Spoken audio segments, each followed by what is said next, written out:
Geçimin elinden düştük yollara,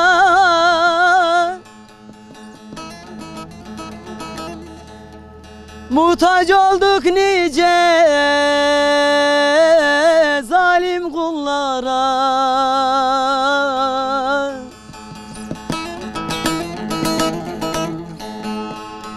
Gözyaşımız karışıyor sellere, halim imdadıma gel yetiş yetiş.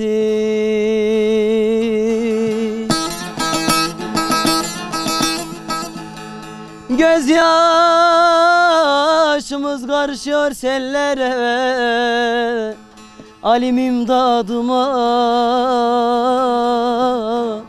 gel yetiş yetiş.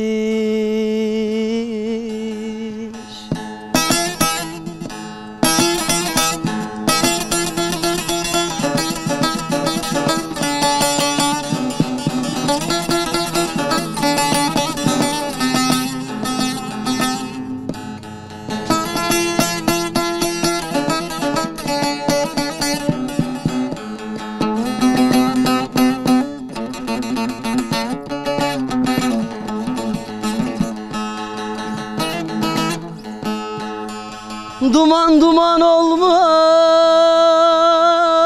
dağların başı,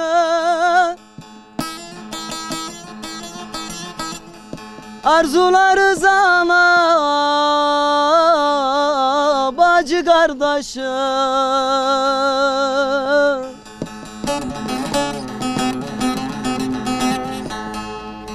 Ekmeğime katık oldu da gözümün yaşı,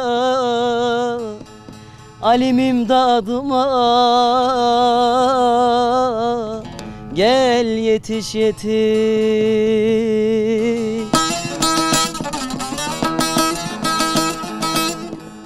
Ekmeğime katık oldu da gözümün yaşı, halim imdadıma gel yetiş yetiş.